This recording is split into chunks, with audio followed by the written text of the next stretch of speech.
बिस्मिल्लाहिर्रहमानिर्रहीम। अस्सलाम वालेकुम। आप देख रहे हैं हमारा चैनल क्वालिफाई एजुकेशन एकेडमी।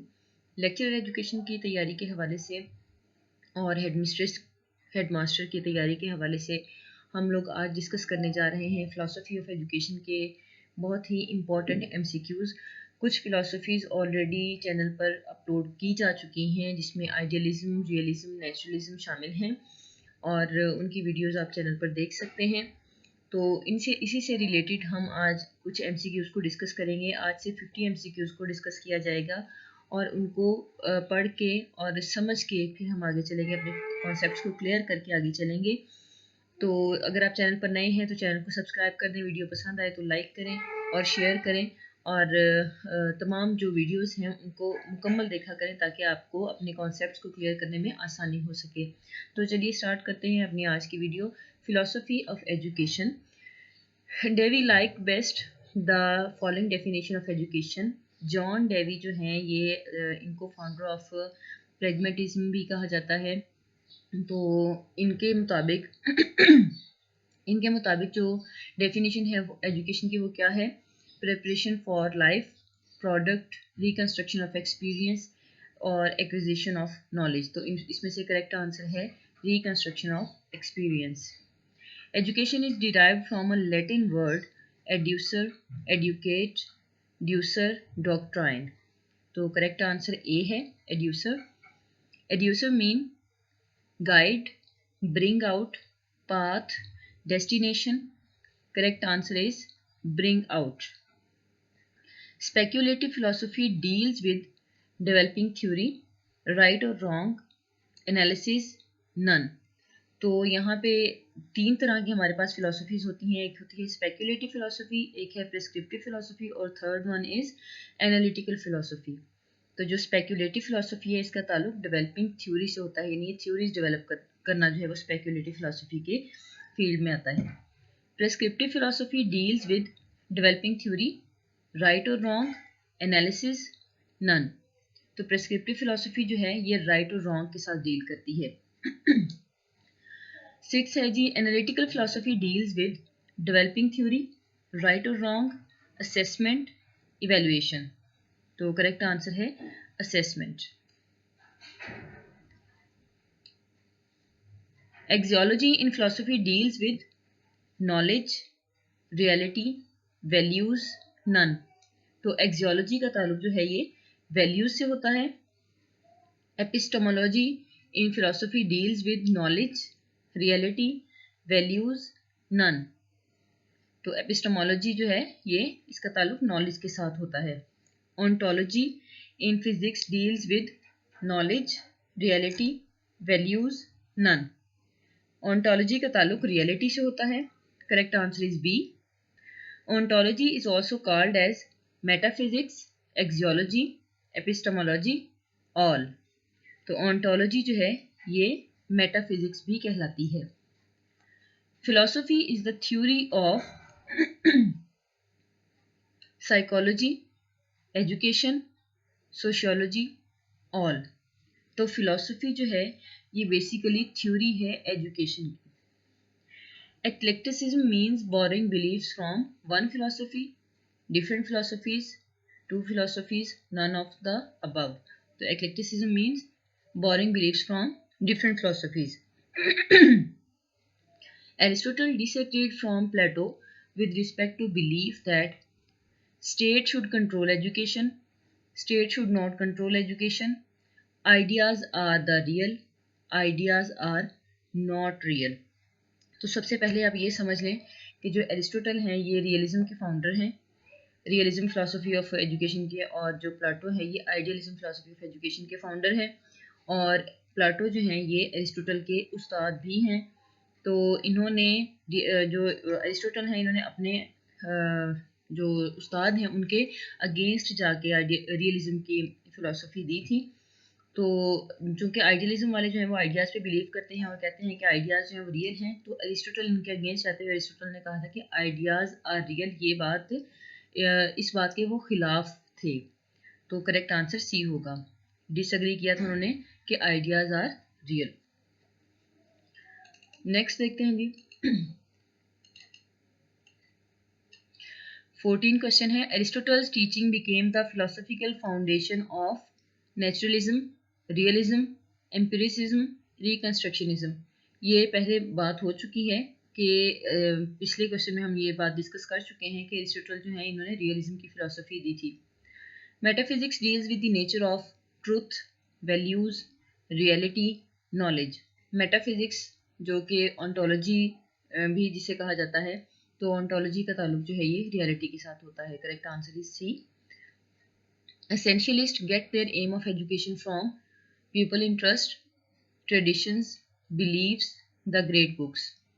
तो एसेंशियलिस्ट जो लोग हैं ये ट्रेडिशन से एम्स ऑफ एजुकेशन को लेते हैं। Correct answer is B.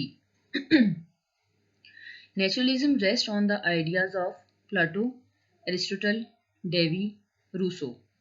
तो रूसो जो हैं ये नेचुरलिज्म के फाउंडर हैं। Correct answer is D. Pragmatism rest on the ideas of Plato, Aristotle, Dewey, Rousseau. Pragmatism की जो फिलॉसफी थी ये जॉन डेवी ने दी थी। Realism rests on the ideas of Aristotle, Plato, Dewey, Rousseau. Realism की फिलॉसफी एरिस्टोटल ने दी थी। Correct answer is B. Idealism rests on the ideas of Plato, Aristotle, Dewey, Rousseau. तो आइडियलिज्म की फिलॉसफी प्लाटो ने दी थी। Pragma means thinking, practical, both A and B, none of A and B. Pragma means practical. B answer is correct. Most of scientific knowledge is the result of sense perception, reason, intuition, authority. तो जो scientific knowledge है ये result है sense perception का। Correct answer is A. Knowledge acquired through reasoning is called rationalism, intuition, authority, revelation. Rationalism जो है ये reasoning के नॉलेज, वो नॉलेज जो कि रीजनिंग के थ्रू जो है वो दलील के जरिए जिसको समझा जाता है, ये रैशनलिज्म का नॉलेज होता है। इन इंट्यूशन इल्हाम को कहते हैं। In intuition knowledge is acquired by experiments, reasoning, inner feeling, revelation. तो इंट्यूशन जो है ये नॉलेज जो है ये इनर फीलिंग से एक्वायर किया जाता है। Seeking expert opinion is a source of knowledge called rationalism, intuition, authority, revelation. तो एक्सपर्ट की ओपिनियन लेना अथॉरिटी होगा।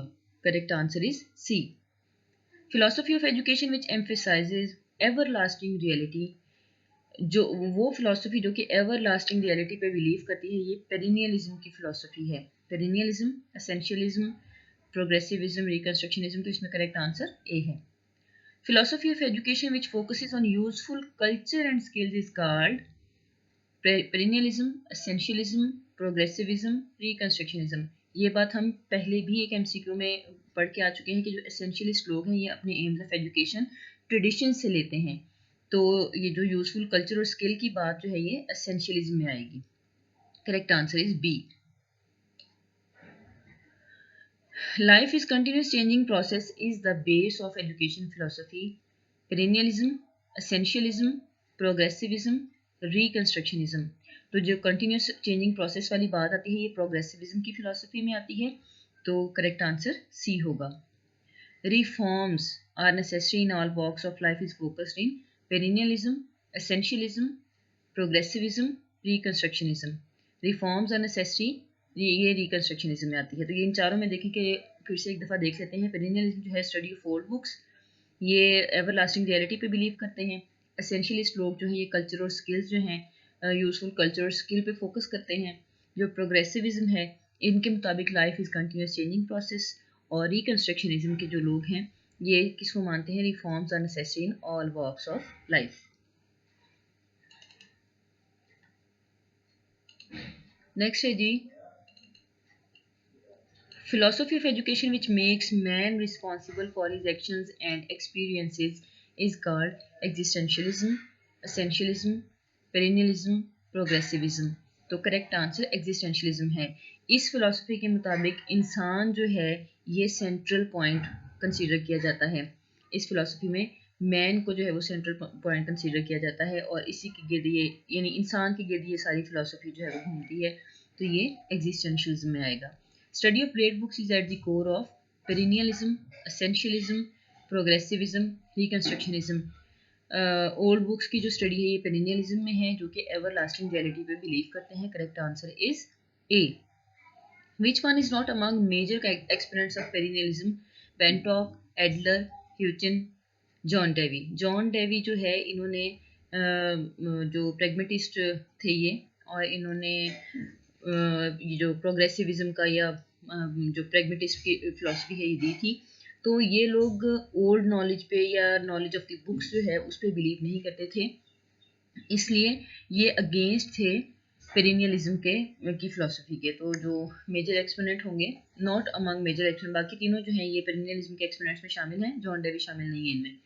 The school should be run on democratic lines is held by, ये जो डेमोक्रेटिक लाइन्स है, ये डेमोक्रेसी जो ये की वर्ड है प्रोग्रेसिविज्म की फिलॉसफी का, ये बात आपने याद रखनी है। जहाँ कहीं भी डेमोक्रेटिक की लाइन आ जाए, डेमोक्रेसी या यूटिलिटी की लाइन आ जाए, तो फिर वहाँ पे ये प्रोग्रेसिविज्म की बात आती है। तो पेरिनियलिज्म, एसेंशियलिज्म, प्रोग्रेसिविज्म, रिकंस्ट्रक्शनिज्म, इनमें हम प्रोग्रेसिविज्म को टिक करेंगे। C is correct answer. The knowledge that is related to values is metaphysics, ontology, axiology, epistemology. तो वैल्यूज़ की बात जो है एक्सियोलॉजी में होती है, जिसमें एथिक्स और एस्थेटिक्स की बात की जाती है। मज़ीद इसको दो ग्रुप्स में कैटेगराइज किया जाता है एक्सियोलॉजी को। तो वैल्यूज़ की बात जो है ये एक्सियोलॉजी में की जाती है। What is the most important element of non formal education? पहले तो फॉर्मल और नॉन फॉर्मल एजुकेशन को समझना बहुत ज़रूरी है। फॉर्मल एजुकेशन वो है जो कि किसी भी इंस्टीट्यूट के थ्रू एक प्रॉपर रूल्स एंड रेगुलेशंस के थ्रू जो है, इसके स्ट्रिक्ट रूल्स एंड रेगुलेशंस होते हैं। और जो नॉन फॉर्मल है, जैसे कि हमारे स्कूल्स की एजुकेशन है, स्कूल है, इंस्टीट्यूशन है, यूनिवर्सिटीज़ की जो भी एजुकेशन है, ये सारी फॉर्मल एजुकेशन में होगी। और जो नॉन फॉर्मल है, ये डिस्टेंट लर्निंग प्रोग्राम्स वगैरह जो है ये नॉन फॉर्मल एजुकेशन में आते हैं, जिसमें स्ट्रिक्ट और rigid rules of entry and exit नहीं होते हैं। तो इसमें जो मीडिया है ये सबसे ज़्यादा इंपॉर्टेंट रोल प्ले करता है। तो जो मोस्ट इंपॉर्टेंट एलिमेंट है नॉन फॉर्मल एजुकेशन का, ये मीडिया होगा। Teacher, student, media and schools, इनमें से मीडिया करेक्ट आंसर है। Jean Paul Sartre, Heidegger, Kierkegaard are associated with essentialism, idealism, pragmatism, existentialism. तो ये तीनों जो हैं ये एसोसिएट करते हैं एग्जिस्टेंशियलिज्म के साथ। Change in behaviour through experience is called development, growth, learning, maturity. तो चेंज इन बिहेवियर जो है ये डेफिनेशन है लर्निंग की। Correct answer is C. The term pragmatism is also sometimes called as idealism, realism, progressivism, humanism. तो pragmatism की जो term है ये प्रोग्रेसिविज्म के साथ अटैच की जाती है। Correct answer is C. The word pragmatism is derived from the word pragma which means action, experience, natural और आइडियल। तो जो प्रैग्मा है ये एक्चुअली प्रैक्टिकल वर्क यानी कि एक्शन इसमें शामिल होता है, प्रैक्टिकल वर्क से रिलेटेड होता है, तो इसलिए correct answer is A. Education can be defined best as preparation for life, acquiring knowledge, learning, growth resulting from experience. तो एजुकेशन जो है इसको डिफाइन किया जाता है growth resulting from experience. Change in behaviour जो है वो लर्निंग होता है और growth resulting from experience is education. According to John Dewey, education is learning to do by doing. very important MCQ अक्सर पूछा जाता है competitive एग्जाम्स में कि जॉन डेवी के मुताबिक जो एजुकेशन की डेफिनेशन क्या है। Learning to do by doing, preparation for life, getting to do things, getting knowledge. तो learning to do by doing correct answer है। The basic source of educational objectives is professional organization, human experience, educational psychology, state legislatures. तो इसमें आएगा basic source of educational objectives क्या है, human experience जो है ये एजुकेशनल ऑब्जेक्टिव्स के बेसिक सोर्स होते हैं। Correct answer is B.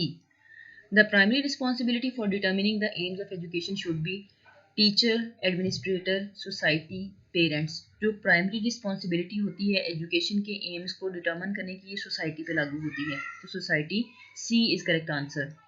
The objectives of any school subject must teacher derived, general in nature, determined by subject matter, the basis for content and class activities. Correct answer is D. The basis for content and class